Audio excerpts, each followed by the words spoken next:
Hi, welcome to Suchi word.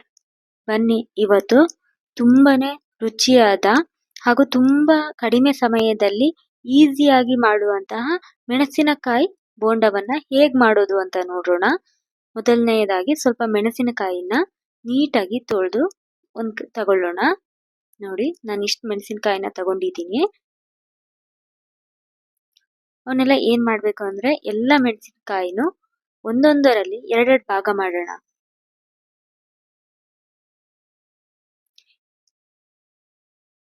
ಎಲ್ಲ ಮೆಣಸಿನಕಾಯಿನೂ ಮಾಡ್ಕೊಳ್ಳೋಣ. ಮೊದಲೇ ಮಾಡಿಟ್ಕೊಂಡ್ರೆ ಆಮೇಲೆ ಬಿಡೋಕೆ ಈಸಿ ಆಗುತ್ತೆ.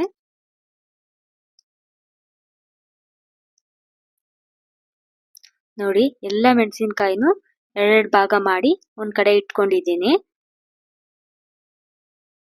ಇವಾಗ ಒಂದು ಪಾತ್ರೆ ತಗೊಂಡು ಅದಕ್ಕೆ 1 ಬೌಲು ಕಡಲೆ ಹಿಟ್ಟನ್ನು ತಗೊಳ್ಳೋಣ. ಹಾಗೆ 2 ಸ್ಪೂನು ಅಕ್ಕಿ ಹಿಟ್ಟನ್ನ ಹಾಕೊಳ್ಳೋಣ. ಅಕ್ಕಿ ಹಿಟ್ಟು ಹಾಕೋದ್ರಿಂದ ಏನಾಗುತ್ತೆ ಅಂದ್ರೆ ತುಂಬಾ ಗರಿ ಗರಿಯಾಗಿ ತುಂಬಾನೇ ಚೆನ್ನಾಗಿ ಬರುತ್ತೆ. 1/4 ಸ್ಪೂನ್ ಖಾರ ಪುಡಿ ತಗೊಳ್ಳೋಣ. ಹಾಗೆ 2 ಚಿಟಿಕೆಯಷ್ಟು ಅಡಿಗೆ ಸೋಡಾ ತಗೊಳ್ಳೋಣ.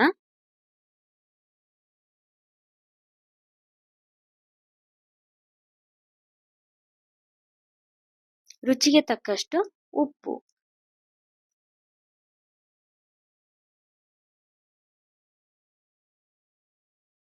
ಇದಕ್ಕೆ ಸ್ವಲ್ಪ 1 ಸ್ಪೂನ್ ಅಷ್ಟು ಅಜ್ವಾನ ತಗೊಳ್ಳೋಣ. ಹಾಗೆ ಬಿಸಿಯಾಗಿ ಕಾದಿರುವಂತಹ ಎಣ್ಣೆನ 2 ಸ್ಪೂನ್ ಹಾಕೊಳ್ಳೋಣ. ಇದನ್ನ ಹಾಕೊಳ್ಳೋದ್ರಿಂದ ಕೂಡ ತುಂಬಾನೇ ಗರಿ ಗರಿಯಾಗಿ ಸ್ಮೂತ್ ಆಗಿ ತುಂಬಾ ಚೆನ್ನಾಗಿ ಬರ್ತವೆ ಬೋಂಡ. ನೋಡಿ, ಇವಾಗ ನೀರನ್ನ ಹಾಕೊಳ್ತಾ ಸ್ವಲ್ಪ ಸ್ವಲ್ಪ ನೀರನ್ನ ಹಾಕೊಳ್ತಾ ನೀಟಾಗಿ ಎಲ್ಲಾನು ಮಿಕ್ಸ್ ಮಾಡ್ಕೊಳ್ಳೋಣ.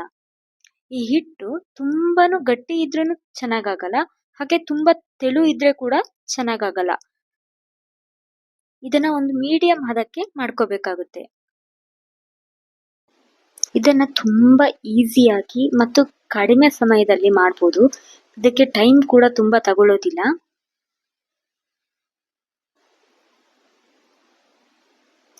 ನೋಡ್ತಾ ಇರ್ಬೋದು, ಈ ಹದಕ್ಕೆ ಬಂದಿದೆ ಹಿಟ್ಟು. ಈ ಹದದಲ್ಲಿದ್ರೆ ಸಾಕು, ಬೋಂಡಕ್ಕೆ ಕರೆಕ್ಟ್ ಆಗುತ್ತೆ.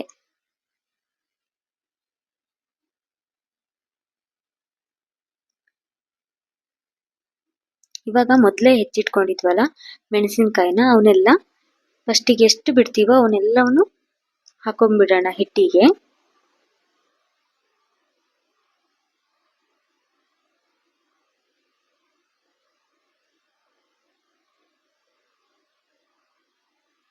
ಎಲ್ಲ ಹಿಟ್ಟಿಗೆ ಹಾಕೊಂಡು ಇವಾಗ ಎಣ್ಣೆನ ಕಾಯಕ್ಕಿಟ್ಕೊಳ್ಳೋಣ.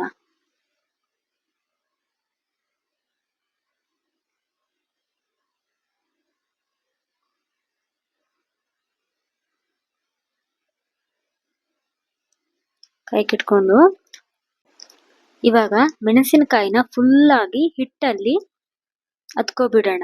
ಫುಲ್ ಅದನ್ನ ಹಿಟ್ಟಲ್ಲಿ ಅದ್ಕೊಂಡು ಮೆಣಸಿನಕಾಯಿನ ಒಂದು ಸೈಡನ್ನ ಪಾತ್ರೆಗೆ ಸವರೋಣ ಈ ತರ. ಯಾಕಂದ್ರೆ ಆ ತರ ಸ್ವಲ್ಪ ಮೆಣಸಿನಕಾಯಿ ಕಾಣೋದ್ರಿಂದ ಒಳಗೆ ಮೆಣಸಿನಕಾಯಿ ಕೂಡ ಸ್ವಲ್ಪ ಗರಿ ಗರಿಯಾಗಿ ತುಂಬಾ ಚೆನ್ನಾಗಿ ಬೇಯುತ್ತೆ. ಇಲ್ಲ ಅಂದ್ರೆ ಫುಲ್ ಹಿಟ್ಟಾಗಿ ಒಳಗ್ ಮೆಣಸಿನಕಾಯಿ ಕೂಡ ಅಷ್ಟು ಚೆನ್ನಾಗಿ ಬೇಯೋದಿಲ್ಲ, ಬೋಂಡ ಕೂಡ ಅಷ್ಟು ಟೇಸ್ಟ್ ಕೊಡೋದಿಲ್ಲ. ಹೀಗೆ ಒಂದು ಸೈಡು ಪಾತ್ರೆಗೆ ಸೌರಿ ಬಿಡೋದ್ರಿಂದ ಚೆನ್ನಾಗಿ ಬರುತ್ತೆ. ಹಾಗೆ ಕೂಡ 2 ಸೈಡ್ ಒಳಗೆ ಹೊರಗೆ ಎಲ್ಲ ಸೈಡ್ ಕೂಡ ತುಂಬಾನೇ ಚೆನ್ನಾಗಿ ಕೂಡ ಬೇದಿರುತ್ತೆ, ಗರಿ ಗರಿಯಾಗಿ ಬರುತ್ತೆ. ನೋಡಿ, ಈಗ ಬಿಡ್ತಾ ಇದ್ದೀನಿ. ಹೀಗೆ ಎಲ್ಲ ಬೋಂಡನು ಒಂದ್ಸಲ ಬಿಟ್ಕೊಬಿಡೋಣ. ಹೀಗ್ ಬಿಟ್ಟಾಗ ಉರಿ ಕೂಡ ಮೀಡಿಯಂ ಫ್ಲೇಮ್ನಲ್ಲಿ ಇಟ್ಕೊಬೇಕು. ತುಂಬಾ ದೊಡ್ಡದಾಗಿದ್ರೆ ಮೇಲ್ ಮಾತ್ರ ಬೆಂದು ಒಳಗ್ ಬೇಯೋದಿಲ್ಲ. ಹಾಗಾಗಿ ಉರಿನ ಮೀಡಿಯಂ ಫ್ಲೇಮ್ನಲ್ಲಿ ಇಟ್ಕೊಳ್ಳಿ. ಇವಾಗ ಎಲ್ಲಾನು ತಿರುಗಿಸಾಕೋಣ, 2 ಸೈಡು ಚೆನ್ನಾಗಿ ಬೇಯಲಿ.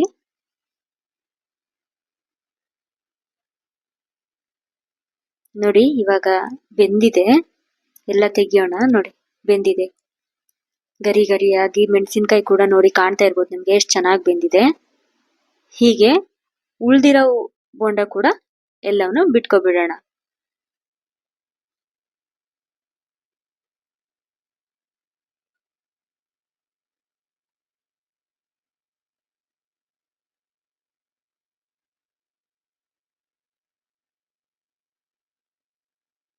ನೋಡಿ, ಆ ಥರ ಮೆಣಸಿನ್ಕಾಯಿ ಸ್ವಲ್ಪ ಕಾಣೋದ್ರಿಂದ ಮೆಣಸಿನ್ಕಾಯಿ ಕೂಡ ತುಂಬಾನೇ ಚೆನ್ನಾಗಿ ಬೇಯುತ್ತೆ. ಬರೀ ಹಿಟ್ಟು ತಿಂದಂಗೆ ಅನ್ಸಲ್ಲ, ಮೆಣಸಿನ್ಕಾಯಿ ಕೂಡ ನಾವು ತಿನ್ನೋಕೆ ತುಂಬಾನೇ ಚೆನ್ನಾಗಾಗುತ್ತೆ. ಹಾಗಾಗಿ ನೀವು ಬಿಡ್ಬೇಕಾದ್ರೆ ಒಂದ್ ಸೈಡ್ನ ಹಿಟ್ಟಿ ಫುಲ್ ಆದ್ಮೇಲೆ ಒಂದ್ ಸೈಡ್ನ ಪಾತ್ರೆಗೆ ಸವರಿ ಬಿಡಿ, ಅವಾಗ ಬೋಂಡ ತುಂಬಾ ಚೆನ್ನಾಗಾಗುತ್ತೆ.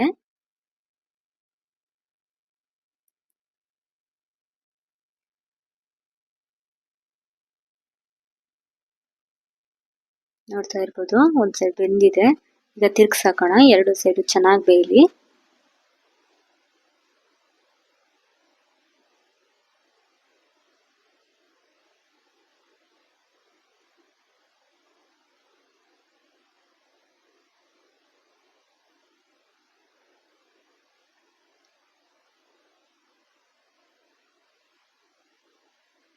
ಬೇಯ್ತಾ ಬಂದಿದೆ. ಇವಾಗ ನೋಡಿ, ಫುಲ್ ಆಗಿ ಬೆಂದಿದೆ ಬೋಂಡ. ಇವಾಗ ತೆಗಿಯೋಣ, ಸಾಕು.